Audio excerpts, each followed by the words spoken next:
اور اس طرح دونوں کے اندر تفریق ڈال دیں۔ تو اس کے پاس اور منہ لے کر آیا، اس کے پاس اور منہ لے کر کے آیا۔ لوکی مینوں منہ آتے خول چڑھا کے مل دے دیں، ویکھن نو کتنے مٹھے پیڑے کتنے دل دے دیں۔ کتنے لوگ ہیں کہ جو معاشرے کے اندر کام ہی یہی کرتے ہیں، ویلے ٹگے، انہیں کوئی کام نہیں ہوتا، بس لوگوں کو لڑا رہے ہوتے ہیں، جھگڑے فساد، خاندان کے خاندان اجاڑ کے رکھ دیتے ہیں۔ حضرت عمر رضی اللہ تعالیٰ عنہ فرماتے ہیں کہ میں کسی سے پوچھوں نا کہ تو آج کل کیا کرتا ہے، وہ کہے کہ میں آج کل فارغ ہوتا ہوں، کہتے وہ شخص میری نظر سے گر جاتا ہے۔ فارغ نہ رہو، مومن فارغ نہیں ہوتا، ہر وقت کچھ نہ کچھ کر رہا ہوتا ہے۔ اپنے آپ کو مصروف رکھیں، با مقصد زندگی بنائیں، ایک لمحہ بھی بے مقصد نہ گزاریں۔ حضرت کعب رضی اللہ تعالیٰ عنہ کا ایک قول ہے، فرماتے اتقوا النمیمہ فإن صاحبها لا یستریح من عذاب القبر۔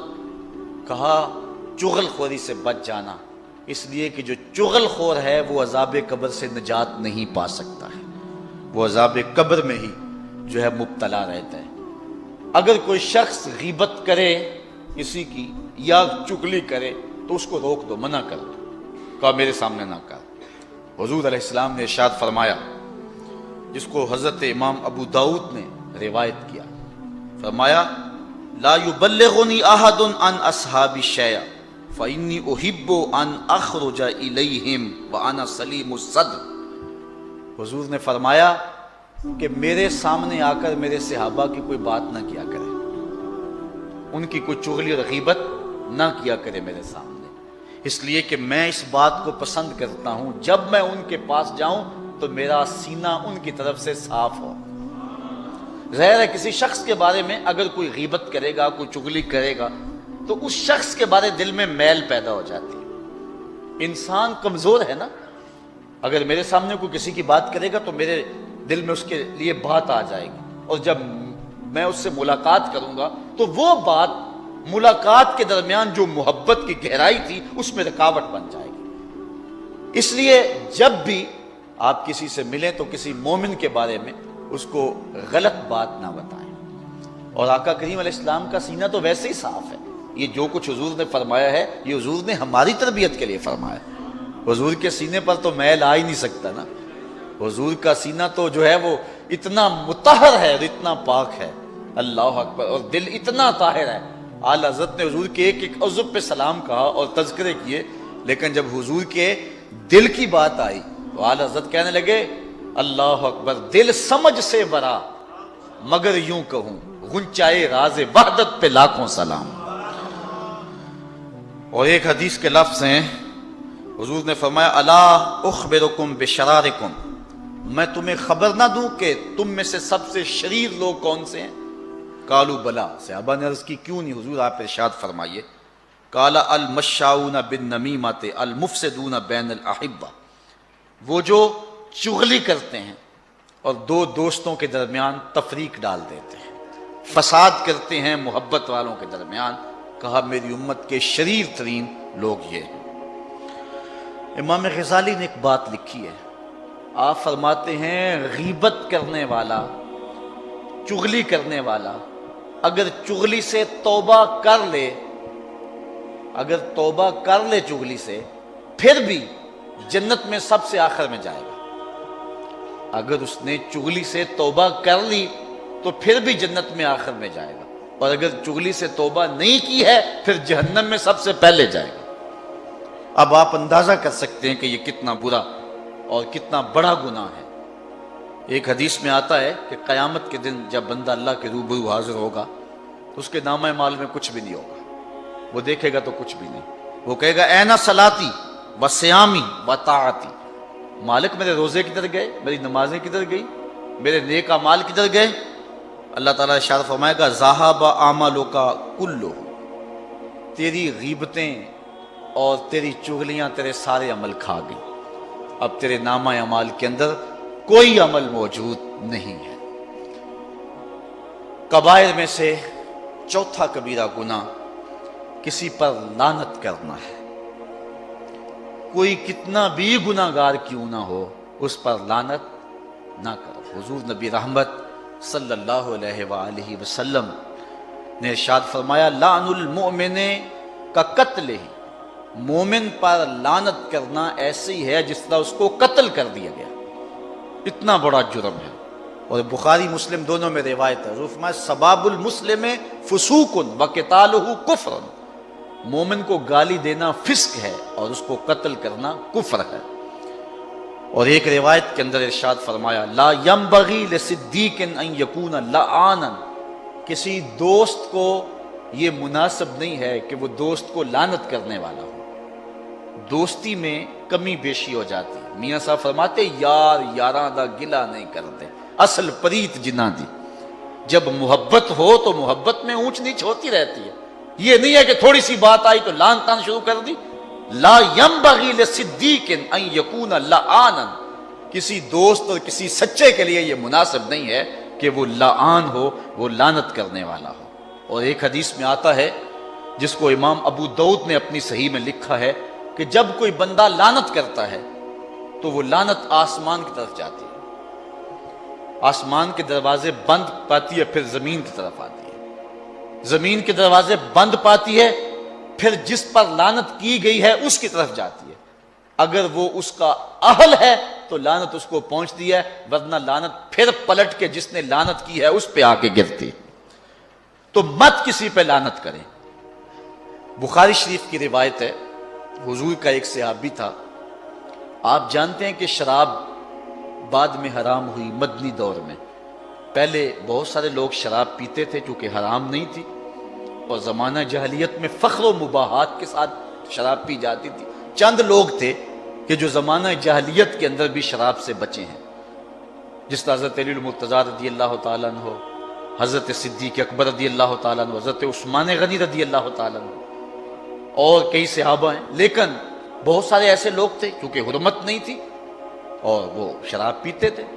اور یہ ایک ایسی چیز ہے کہ غالب کہتا ہے کہ چھٹتی نہیں کافر منہ سے لگی ہوئی، جب حرمت آ گئی صحابہ نے مٹکے بہا دیے، لیکن کچھ لوگ تھے کہ جن کو اس کی عادت بہت زیادہ تھی تو ان سے تھوڑا سا مسئلہ ہوا۔ ان میں سے ایک صحابی تھا جس کا نام کچھ اور تھا لیکن لقب اس کا حمار کیا جاتا تھا، اور آقا کریم اس سے پیار کرتے تھے، اور وہ تھا ہسمکھ، حضور سے پیار کیا کرتا تھا، حضور اس سے پیار کیا کرتے تھے، اور حضور سے وہ مزاح کیا کرتا تھا اور حضور اس سے مزاح کیا کرتے تھے۔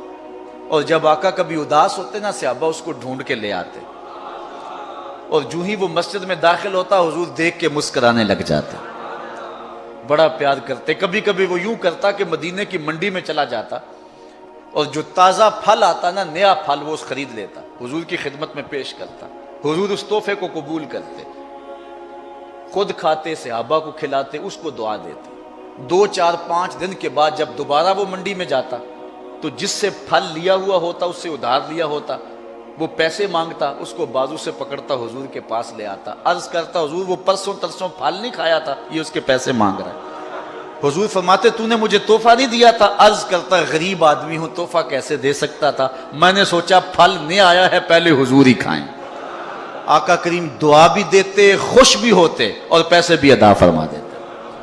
کتنے مزے لوٹتا تھا، ایک مرتبہ پھل کھلا کے، وہ بھی مفت کھلا کے، 2 مرتبہ دعا لے جاتا، اور آقا خوش ہو جاتے، اور آقا کریم جو ہے وہ اس کو دیکھ کے خوش ہوتے۔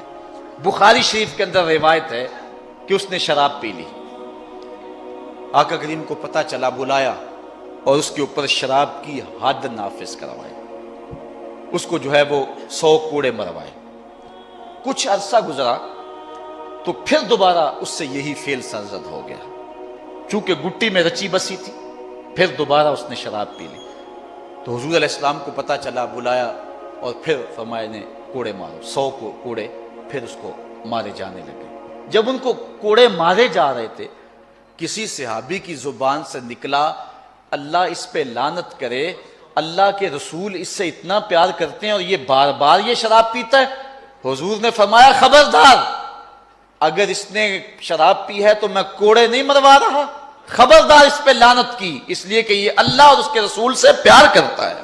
حضور علیہ السلام سفر پہ جا رہے تھے، ایک خاتون اونٹ پہ تھی، تو اس نے اونٹ کو ہانکا اور کہا جلدی چل تیرے پہ لعنت ہو۔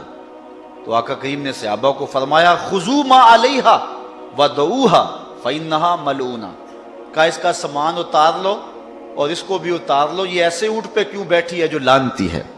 حضور نے جانور کو بھی لعنت کرنے سے منع فرمایا کہ جانور کو بھی لعنت نہ کرو، یہ کبیرہ گناہ ہے کہ کسی کو لعنت کی جائے۔ لعنت کا مفہوم کیا ہے؟ اللہ کی رحمت سے دوری، یہ کسی کو بد دعا نہ دے۔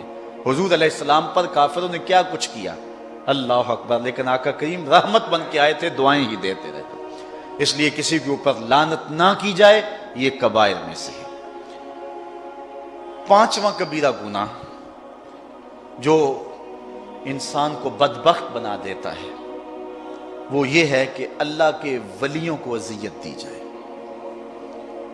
حضور علیہ السلام کا ارشاد عالی شان ہے جس کو امام بخاری نے اپنی سند کے ساتھ روایت کیا ہے۔ یہ حدیث سے قدسی ہے، فیما یروی عن ربی، حضور اپنے رب سے روایت کرتے ہیں۔ حدیث کیا ہے کہ رب کہتا ہے من عاد لی ولیا فقد آذنتہ بالحرب، جو میرے ولی سے عداوت رکھتا ہے میں اس کو جنگ کا چیلنج دیتا ہوں۔ اور ایک حدیث کے لفظ ہیں فقط بارزنی بالمحاربہ، وہ میرے سے لڑائی کرتا ہے۔ اب مجھے بتائیے، اللہ جس سے جنگ کرے تو اللہ کے مقابلے میں کوئی جیت سکتا ہے؟ اور جب جنگ ہونا تو دشمن کی کوشش ہوتی ہے کہ اپنے مد مقابل کی سب سے قیمتی متاع کو برباد کرے۔ جو پاکستان کے دشمن ہیں نا، ان کی بری نظر پاکستان کے ایٹمی اثاثوں کی طرف ہے۔ وہ کہتے ہیں یہ سب سے قیمتی سرمایہ اس وطن کا، اس کو ہم کسی طریقے سے جو ہے وہ کیپچر کر لیں۔ جب کوئی کسی دشمن پہ حملہ آور ہوتا ہے، اس کی سب سے قیمتی متاع لوٹتا ہے۔ جو ولی سے دشمنی رکھے، اللہ کہتا ہے میری اس سے جنگ ہے، تو اللہ جس سے جنگ کرے گا سب سے قیمتی متاع برباد کرے گا نا، تو سب سے قیمتی متاع ایمان ہے۔ جو ولی کا دشمن ہوگا ایمان سلامت نہیں رہے گا، اللہ ایمان اس کا برباد کر دے گا جو ولی سے دعوت رکھے گا۔ اللہ اکبر۔ حضرت امام نبہانی حضور علیہ السلام کے ساتھ بہت پیار کیا کرتے تھے، اور انہوں نے جو جواہر البحار لکھی ہے 4 جلدوں کے اندر، جواہر البحار فی فضائل النبی المختار صلی اللہ علیہ وسلم، یہ حضور کے اوصاف پر کمال کی کتاب ہے۔ اب تو ترجمہ بھی ہو گیا، ضرور پڑھے اس کو، لا کر کے حد کر دی۔